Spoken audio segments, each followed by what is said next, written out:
CNN Breaking News. Hello everyone, Kiberton po at CNN Center.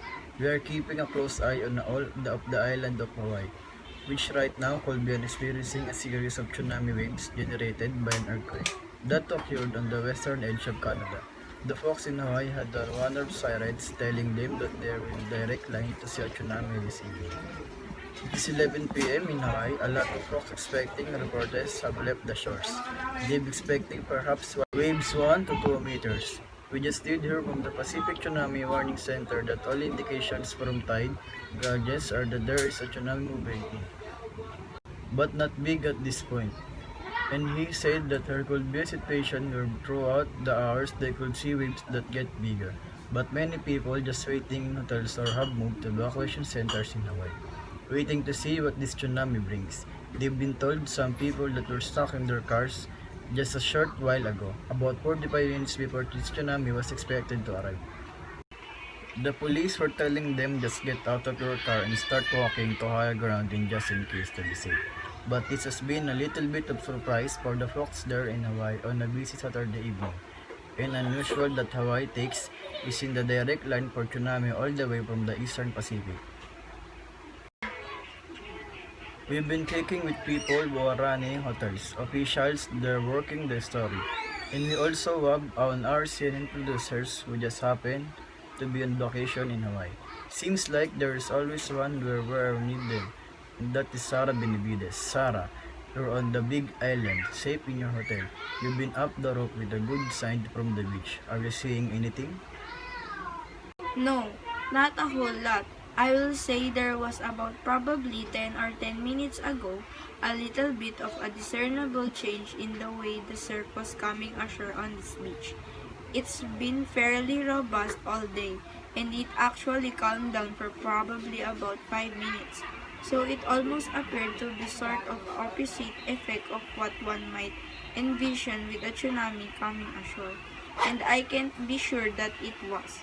But the behavior of the water definitely changed a little bit, in that it actually calmed for probably 5 or 6 minutes. Well, we heard from a gentleman, Victor Sardina, with the Tsunami Warning Center, say that's what you would see. You would see it coming and then you would see it, like pullback. And then because they expect a series of waves that you might be seeing that repeated throughout the evening. But still, I would assume no one on the beach is there and everyone is staying at a certain level at the hotel. What's the level guests have to be at? Yes, they said earlier that if you were on the 4th floor, I think it was the 4th floor or above, you were fine. And indeed, there isn't anyone on this beach here. It's a nice white beach, one of the more spectacular beaches in the state.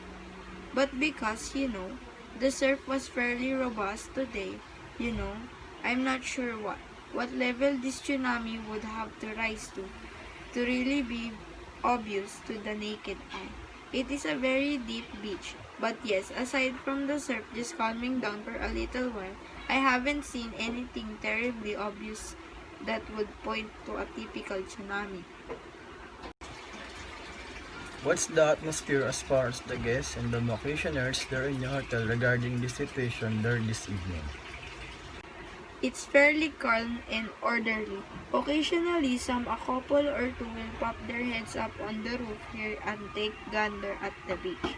But everybody seems very relaxed and almost curious at what may be coming our way.